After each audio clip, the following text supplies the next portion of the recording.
All right, Matt Walsh, I'm happy to have you here on the Will Cain podcast. You have traveled the world, asked this question of everyone you've come in contact with, including on social media. Have you found yet the answer, Matt, to the question, what is a woman? You know, it feels a little bit like a spoiler, but I guess I can reveal exclusively that I did find an answer. It turns out that a woman is an adult human female, as it turns out anyway. I don't want to give any spoilers either, but it turns out, as you point out, you didn't have to travel very far to find that answer. But the point of the documentary, which I thoroughly enjoyed, Matt, I thought it was very good and enlightening and entertaining, is your confrontation, I think, with those who would not or could not answer that question for you. I've watched you talk to psychotherapists. I don't know what type of doctor works in Planned Parenthood and prescribes puberty blockers. I've seen you now interview sex change doctors in Los Angeles. Why is it they have such trouble answering that question? Well, I think that question, and by the way, they have trouble answering the question of what is a woman. What I discovered is that they also have trouble answering any other question at all. I mean, any question that you ask, if you're actually being sort of skeptical and you're asking a question because you want an answer, which is how questions are supposed to work, any question like that, they really have trouble answering. What is a woman in particular? I think it's because they know that their ideology has sort of backed them into a corner where there's no answer to the question that won't destroy the whole edifice that they've constructed here. Because obviously, you know, you can just look at the fact that a man says, I identify as a woman, and we're supposed to affirm him, right, as a woman. But then you ask, well, what exactly is that? What is a woman? And there's no definition that can be given that is coherent and objective, but also preserves gender ideology. And if you can't give the definition, then what does the statement even mean that I identify as a woman? And you end up in this kind of circular, contradictory cycle. You know, there's a moment, Matt, when you're talking to the subjects, and it's not really exclusively in your documentary. I saw the same moment when you were on Dr. Phil. There's a moment when you ask that question, you now being the proverbial you, search the eyes of the person that you've asked that question of. And I don't know, and I'm not trying to project or I'm not trying to dunk on someone, but it does seem there is a moment of fear. And maybe that fear is what you just described. Maybe it's the realization I've just been undone. But I'm curious, do you think what you're encountering in that fleeting second, and by the way, it may be more in the documentary because it is edited. They may be sitting there for minutes pondering the answer to that question. But if it is fear that I'm seeing, I'm curious. Do you think they have never considered that question before? I think actually, yeah, a lot of them. And one interesting thing you have to keep in mind when you're watching the documentary is that we were filming that over the course, a lot of the filming happened. We started filming about a year ago, and we filmed for, 6, 7, 8 months. But all of the filming was done. Most of it was done before my Dr. Phil appearance, and all of it was done before the infamous moment with Ketanji Brown Jackson when that question was asked on like the biggest stage imaginable. Which means that for most of these interviews, this question was not really out there, kind of in the mainstream, and so the people I'm talking to hadn't really been confronted with it yet, and a lot of them, I think there was a moment where they stopped, and at first they're like, "Well, what are you asking me that for?" And then there's this moment of, "Oh, yeah, I can't answer that, can I?" And then that's when the evasion begins, this kind of like a dance of trying to avoid the question, which is pretty interesting.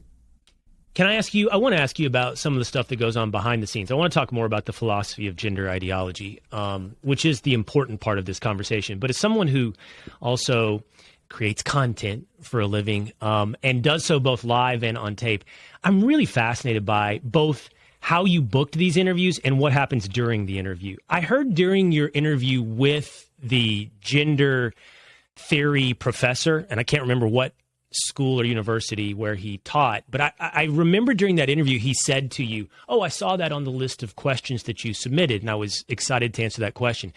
What was? Did these people know who you were, Matt? Did they come in expecting some level? I don't even want to call it hostility, but of accountability. What were the expectations going into the interviews? Well, they knew the kind of broad subject matter we'd be talking about, and as you heard there in the interview, there was several of our interview subjects who asked to see just kind of a basic outline of the questions. Obviously, there were going to be follow-up questions and stuff like that, but just kind of basic outline, and we were happy to send them, and we did. I think that maybe one advantage that we had was that, I don't think any of the interview subjects we sat down with recognized me or had any idea really who I was. And that again goes back to, we're filming this, starting a year ago, and this was before, appearing on Dr. Phil. I kind of raised my profile a little bit in this film. And this is before all of that. So there was as far as I could tell, there was no real recognition or anything like that. The interesting thing you mentioned, like sending the questions ahead of time, is that there were instances where people were getting kind of tripped up on questions that they knew were going to be asked, and yet we're still kind of tripped up on, which I can't explain that exactly. I find it very fascinating. What happened during the interviews? For what it's worth, Matt, after you and I spent some time together at the Blaze some 8 to 10 years ago, I spent 5 years at ESPN. And let me tell you one of the great things that ESPN did. They required every on-air talent to take an interviewing course, and it was really good. It was something that I would recommend any media organization to put their talent through this course. You learn things like ask, for example, open, benign questions. Don't lead the witness. Don't put them in a position where they can evade an answer by asking them a double-barreled question. Then they can pick and choose what answer they want to go with. Don't give them yes or no type questions. And you asked, especially with this particular question, what is a woman, an open, benign question.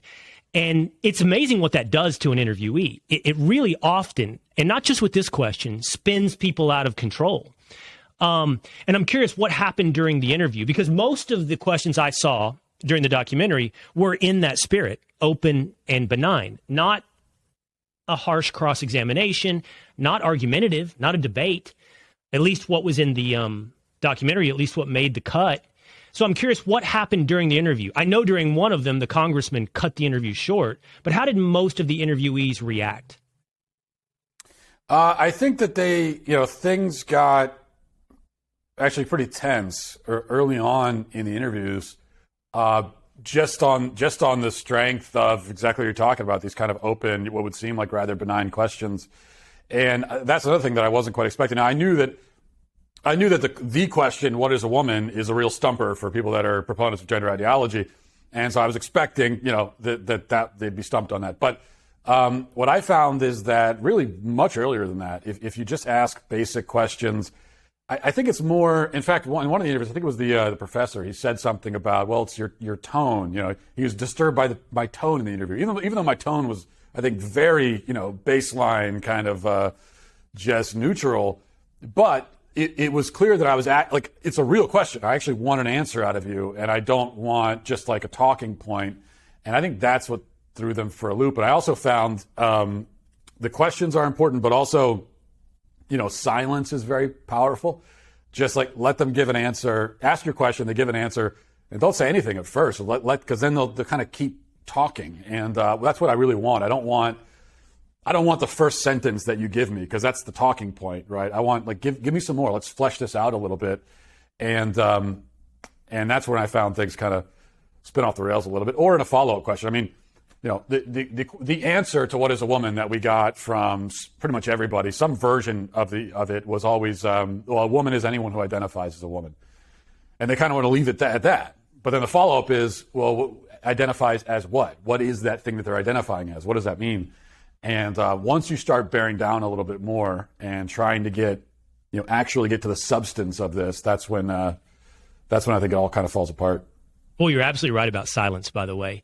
I think they teach that in negotiation. Forget political debate. If you're negotiating over the price of a car, silence is incredibly powerful. People are so uncomfortable with it that they begin to fill silence. And you get more. You get more from your interview.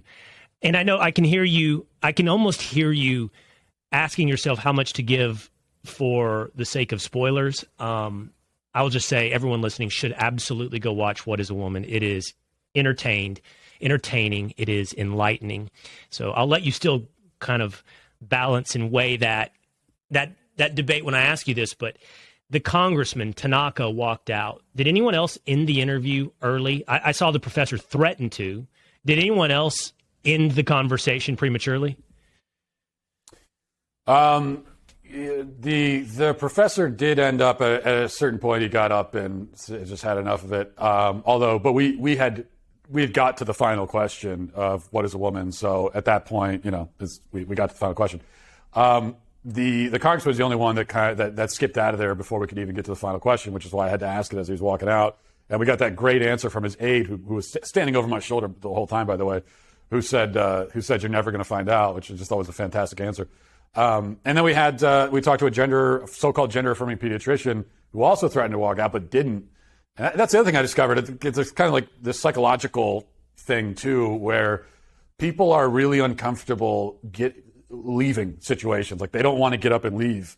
And so you got to use that to your advantage also. I mean, I'm not stopping anyone from leaving. You're perfectly fine to leave, but you don't want to, so I'm just going to keep asking questions. And that's the way it went. I appreciate you entertaining that because, look, I think we're all sort of attracted to the train wreck of an uncomfortable moment. And there are plenty of uncomfortable moments that sit and weigh heavily for the audience and for, you would presume, you two in the room. So I wanted to see how that played out in real life. Listen, you have made this really, I think, this is probably, I would assume, Matt Walsh's number one issue, at least for the moment. You've written, as you point out, a best-selling children's book about gender ideology. You've now made this documentary. It's certainly, I think, probably the majority of the things now on your social media feed. Why do you find gender ideology such an important topic?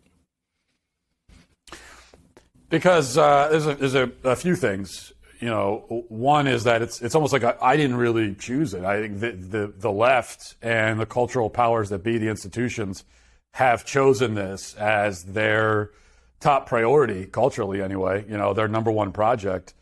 So in some sense, it's I don't even look at it like I chose. It's sort of they did. But why is it so important? And the answer to me, it's so important because it cuts down to the basic question of truth. It's like, are we going to have a society that's grounded in truth? Are we going to be people that have any concept of truth or not? I don't think you can have a human civilization devoid of truth. And that's another thing that happened in these interviews is that almost every single one of them at some point, including the just average people on the street we talked to, at some point it devolves into this whole, well, what is truth? Whose truth are we talking about? Those kinds of questions. Because you find that underneath the gender ideology, what they're actually interested in preserving and promoting is this kind of relativistic notion of we all have our own truth, relativism in general. That's the real motivation, I think, and that's why I think it's so important to them, to the other side, is because, hey, if we can establish that even my biological identity is sort of up to me, like I'm this self-created being and I get to decide everything about my own identity, well, then I really do have my own universe, my own truth, and I'm sort of the god of my own galaxy in a way. And it seems to me that that's what they're ultimately shooting for.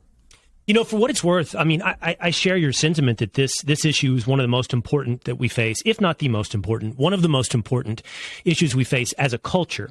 And the reason why is exactly what you just laid out. It is a question of whether or not we are going to recognize reality, an objective reality, or we're going to live in a world of subjectivism. And everybody, as you point out, gets to define their truth. That's one of the interactions you have in the documentary. What is your truth? There is no my truth. There is only a truth. That's a conversation you have in there.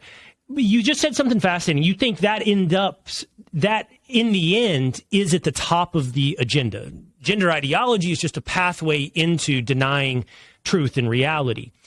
But, you said it, and look, I say it too sometimes. You said the left, right? We use the pronoun they, in this case, the generic pronoun they. And we talk about whoever it is driving this agenda, the left, elite politicians, elite cultural tastemakers. I'm curious, though, how much of this you think is driven from a top-down agenda versus how much is sort of embraced from an atomistic, chaotic ground-up level? Because when you describe the value of subjectivism in my personal reality, I can see how as a culture we start we start adopting that from the ground up because everybody wants to believe they're right and nobody can ever tell them they're wrong. And it's my truth and my reality. But how does that aid the left? How does it aid the left for every single person out there to live in a subjective reality? Well, I'll start with the first part of the question. I think that it's really, at least in its origins, top down. That's where this starts. And it still is. I mean, as I mentioned, the people that we talked to on the street, yeah, there was a lot of apparent confusion, like asking these basic questions of average people. They would also evade and kind of dance around it, but it was pretty clear to me. And oftentimes there are a lot of people who aren't in the film because they told me that I just can't talk about this issue on camera because it'll mean that I'll lose my job and I'll lose my friends and all this kind of stuff. It was really clear to me that most of the people that we're encountering, they know the basic reality, but they're just afraid to talk about it. There's so much fear. And why are they afraid? It's because that comes from the institutions. That comes from up top. I mean, we talk about in the film the origins of some of these ideas. There are some kind of landmark moments you can look to, and also some pioneers of these things. We talk about John Money and Alfred Kinsey being two of the big ones. And that was back in the mid-20th century, right? And it seems to a lot of people, though, that the gender ideology thing really came along like 5 years ago. And that's why people talk about it like it just sprang out of the blue. And I think what really happened is that it kind of was bubbling under the surface. It was making its way into society through the institutions, especially like academia, and then kind of filtering down from there until kind of the groundwork was laid, and then it could kind of explode into the mainstream. But I do think this is a top-down move for the most part. And by the way, I want to follow up on that question in just one moment, but since you introduced it, I found the historical origins of much of this, the focus on Kinsey and is it Money, John Money? I found that Money, fascinating. Yeah. Lay that out to the extent that you can without, doing the documentary on a podcast. Lay that out if you wouldn't mind. Most people have heard of Kinsey. They probably haven't heard of Money. They've heard of Kinsey because I think Hollywood turned it into a movie and he's just sort of seeped into popular culture. How did those two individuals advance this to where we are today? Yeah, that's the thing. I mean, people have heard of Kinsey through Hollywood, but the thing is, if you've heard of Kinsey through Hollywood, then you haven't really heard of Kinsey because that's not like the reality of Kinsey, who was really just a monstrous person and a fraud and just a quack. And his real thing, his goal was to sexualize children. I mean, he believed that children were sexual literally from birth. And that's why we talk about an infamous study that he did, if we can even call it that, where he documented the orgasms of young children down to like 5 months old, and he used sex offenders, child molesters, child rapists for this kind of quote unquote research. But this was his effort to kind of make it clear that we are inherently sexual beings from birth.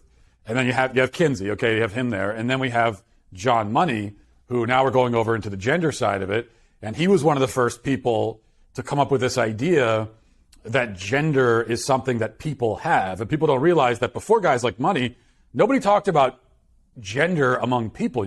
People had a sex, male or female, man or woman, and gender was linguistic. Like words had gender. You have masculine and feminine words. Money was among the first to say, no, people have a gender and a sex. And he coined terms like gender identity. I think sexual orientation is a term that he coined as well. And he came up with this idea that gender is fluid, it's socially constructed. And we talk about it in the film. There's a whole story about how he kind of tried this theory out on two young boys, one of whom was quote, transitioned at the age of 2 after a botched circumcision, convinced the parents to raise the child as a girl. Because, hey, it's socially constructed. As long as you affirm him as a girl, then he'll be a girl. That's not how it turned out. Both the kids end up going on as adults to kill themselves. They were totally ruined by this being John Money's lab rats. But that's where these ideas came from. And, from Alfred Kinsey, you have kind of the comprehensive sexual education that goes into the schools. And, you got to start teaching kids at like kindergarten or pre-K about this stuff. That comes from Alfred Kinsey. And then from John Money, we have gender is fluid and everything that we hear about gender. And so when you hear people on the left say really anything about gender or in defense of sex ed in schools, they are parroting ideas from those two guys, even if they don't know it. And I think a lot of them actually don't know it. And that of course gives evidence to the idea of what you said a moment ago, that it's driven from the top down. I'm curious, Matt, you've done this documentary, and you see, I mean, I would say your documentary lands at a fortuitous time because the news cycle is focused on Pride Month, but I'm sure some of that was calculated. And the other thing is the news cycle continuously gives you fodder for it to be meaningful in that week. This week, we've got the Drag Your Kids to Pride event here in my town of Dallas. We got drag queens bumping and grinding and kids feeding $1 bills into their thongs in front of a neon sign that says it's not going to lick itself. And I'm just curious, when you see all of this stuff, Matt, like, where's it going? What's next? You have the historical context. You know where it started in the 60s and the 50s with Kinsey. Where are we 10 years from now? I think for the advocates of this stuff, what their goal is it's really the total destruction of, we talked about the destruction of objective reality, also any concept of kind of traditional morality, the parental, the parent-child relationship, the nuclear family. I mean, all these things they want to blow apart, blow to smithereens. And what we find on the left is that when you challenge them on these things, they just double down and become more radical. I mean, now you have Democrats and liberals actually coming out explicitly in defense of child drag shows. I just saw on Twitter, there's a state senator in California who came out just openly advocating for child drag shows. That's the kind of thing that 10 years ago would be unthinkable, even among Democrats. Right. So I don't think there's any kind of stopping the dissent for them. The question is, on the other side, the people that oppose this, are we going to get to a point where a line is finally drawn? I think there's some evidence that maybe we're reaching that point. I hope we are. Well, maybe, but the inertia of progressivism within culture is really in fifth gear right now. I mean, as you pointed out, like 10 years ago, everybody on the left, almost everybody on the left, would have condemned a child drag show. So I just have to wonder, 5 years from now, maybe 10 years from now, where are we? You asked the question in the documentary of one subject. You said, what if I said I'm black? So are we going to be in a place where there's such thing as, and I know there still is on the margins, but in popular acceptance, is there going to be transracialism? Is there going to be, and again, I know there still are people out there, and you bring it up again in the documentary, where we're going to say, well, he believes he's disabled. So there's going to be a sizable contingent of people. More importantly, there's going to be a sizable contingent of apologists who say, yeah, you should cut off that person's arm because he believes he's disabled. We can keep going. Transracialism, furries or whatever, people believing they're pets. And again, you've brought this up. I'm just curious, do you think that's going, we're in fifth gear. And look, the inevitable one that everyone talks about is pedophilia. Are we moving to a place? And look, we're already sexualizing kids, because I don't consider this in the smallest bit conspiratorial. We're clearly sexualizing kids. So which of these, go through them one by one, which of these do you think we will, as a culture, be apologizing for within 5 years? It would be a lot easier to talk about the one that we won't be, because I think all the rest of it we will. The one that we're kind of skipping, I think, is the transracialism thing. I think that will, even though that of all these various ideas, being transracial is actually the least crazy, because actually you can be mixed race and those sorts of things. So race is fluid in a sense in that way. So that's the least crazy version. That's the one we're not going to do. And that's just because it totally ruins. It just doesn't work with the intersectionality politics on the left. And so they're going to skip that one. But all the rest of it, I think we're going to see, here's what I would say the next 5 to 10 years. I think a big thing, and we're seeing this now already, but increasingly being, quote, genderless is going to be a big thing in 5 to 10 years. There are surgeons now who will do so-called gender nullification surgeries, where they just obliterate any semblance of sex. They'll just get rid of your sex organs and try to turn you into this kind of genderless alien sort of creature. And I think that's going to become increasingly popular.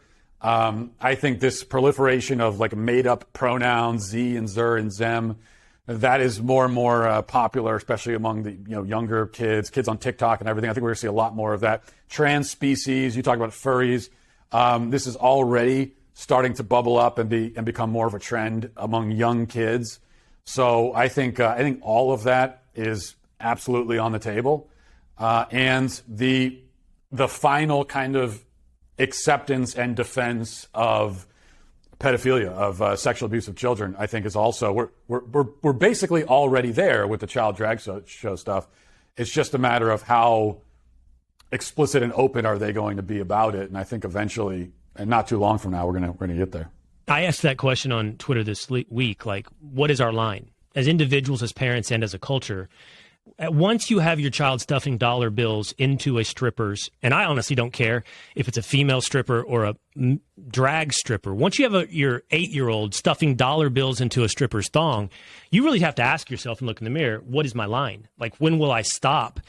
And I look at the parents at that kind of thing, and I think, I don't think there is one, Matt. At this point, it's clear. Like, if they can arrive at the place that this is a way to show your own virtue and achieve popular acceptance, then there's just too many of us who will go along and not tolerate, but encourage.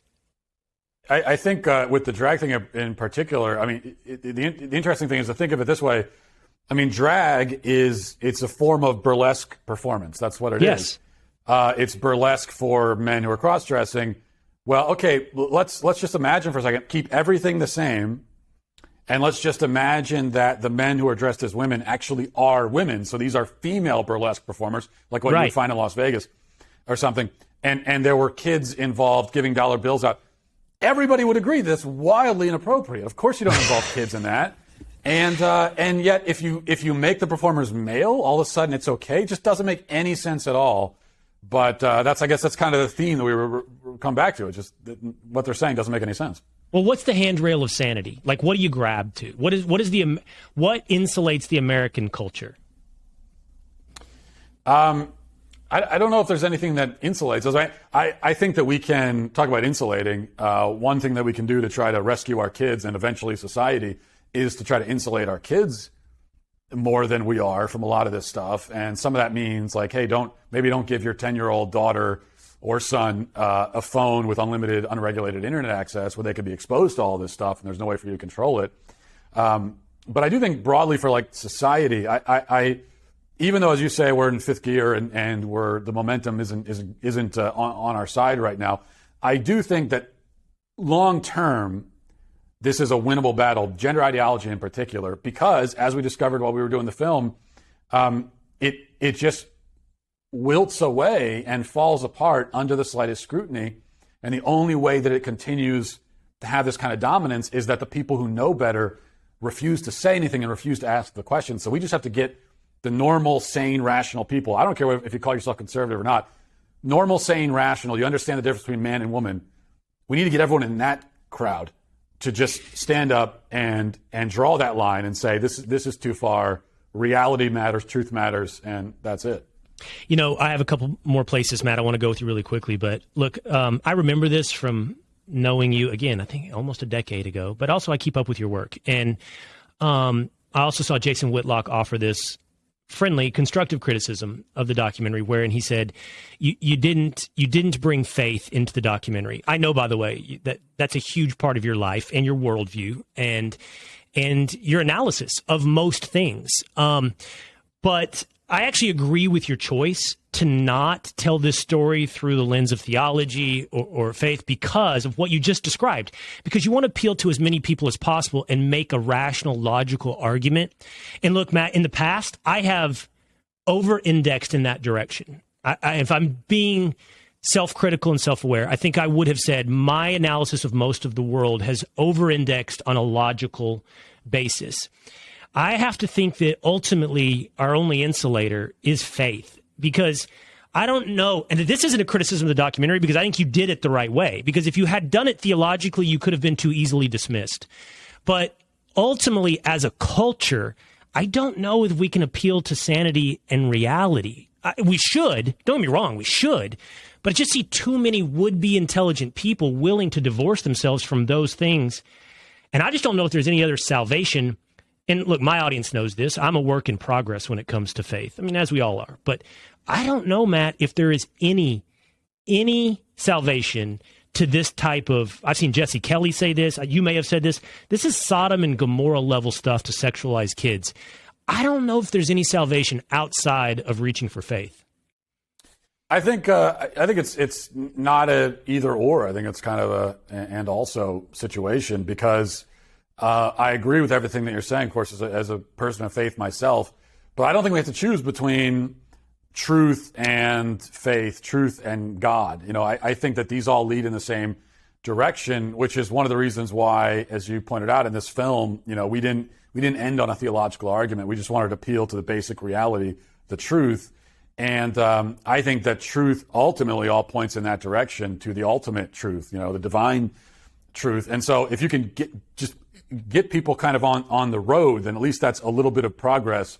And then you kind of take the next step. But first, there's just no hope of that if people are lost in total mental obliteration and confusion. You got to rescue them from that first.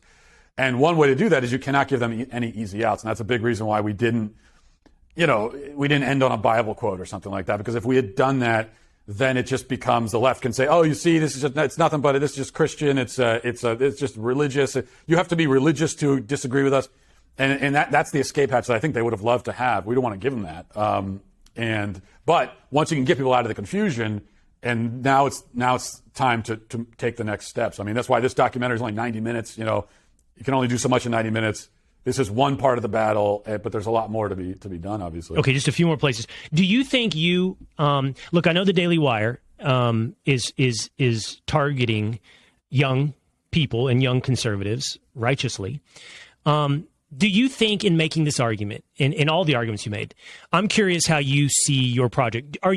Look, take a guy like me, right? I come across a Matt Walsh tweet and I go, yeah, I freaking love that. That's logic, and it's harsh logic usually, and that's fair to say about a lot of your logic, right? I mean, it's plainly harsh. Sure. It's harsh in the way that the truth is harsh when it's laid out plainly. And by the way, your style is very interesting, Matt. And if you'll just grant me this little bit of opinion, I mean, you're really fairly neutral, like in your tone. For that professor to say, I don't like your tone, you're really fairly neutral. You're very logic based, which to some people reads condescending. But I'm really curious. How do you think the project's going? Because your goal can't be to make Will Cain or those that agree with Will Cain or those that already agree with Matt Walsh to pump their fist, right? Ultimately, your goal has got to be to win over the winnable people to the side of sanity. Do you think What Is a Woman does that? Does the entire, and I don't want to limit to the documentary, the book, your analysis, everything.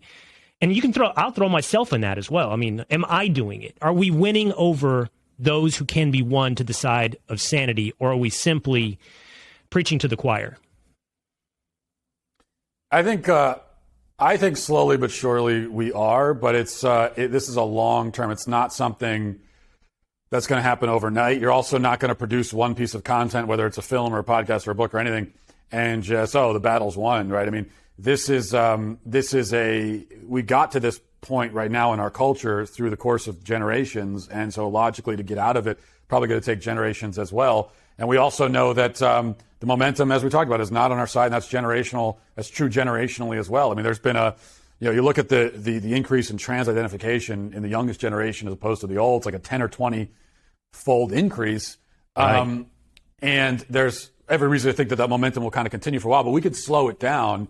And even with this film, just taking the film by itself, I really didn't know exactly what to expect. I thought that it would resonate. I knew we had something that mattered and I was proud of. But it has already, from my vantage point, had more of an impact than I honestly thought that it would. And I've got a lot of emails and everything and reactions from people. Obviously, I can't even begin to read all of it. But just from what I have read and from talking to people, I've heard from a lot of people who tell me that the first thing they tell me is, I'm not a conservative, or I don't agree with you on most things, or even like, I really don't like you on almost everything else, but I really appreciated this film, and then going on from there. So right. I think that we've been able to connect with people on a broader kind of level.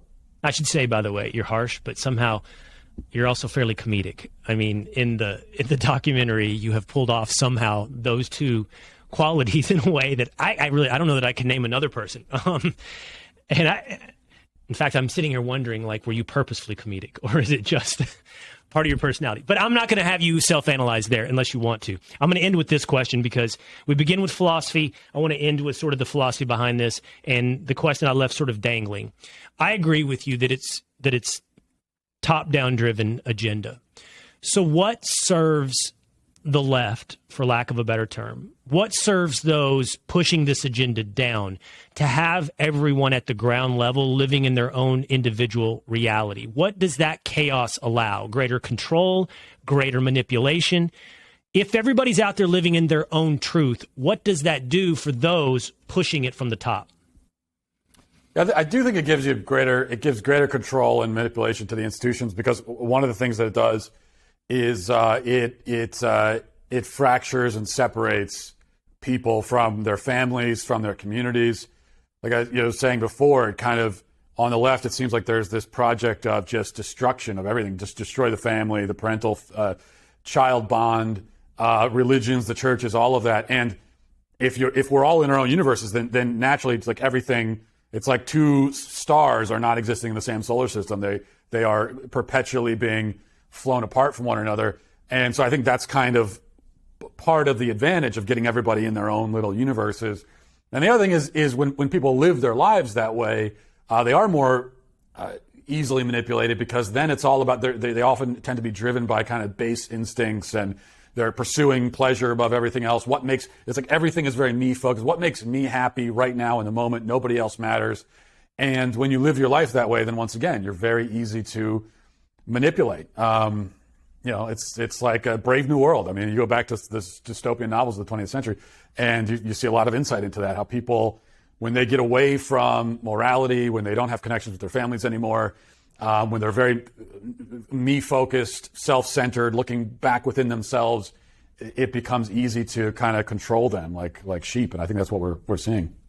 Well, I should say also that the documentary is not solely full of interviews that are antagonistic. There are people in this that I know you've described as a hero. There is a woman who's transitioned to a man who's very passionate about what we're doing to children. And I think in the end, that's the story of the documentary. We've devolved into a culture who takes out on children our most perverse modern day senses of cheap virtue.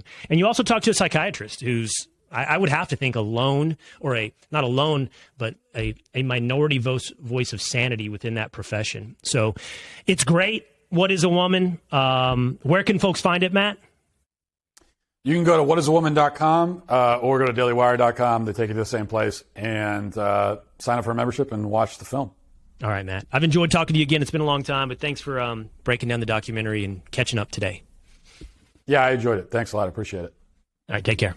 Hey, it's Will Cain. Click here to subscribe to the Fox News channel on YouTube. It's the best way to get our latest interviews and highlights. And click to subscribe to the Will Cain podcast for full episodes right now.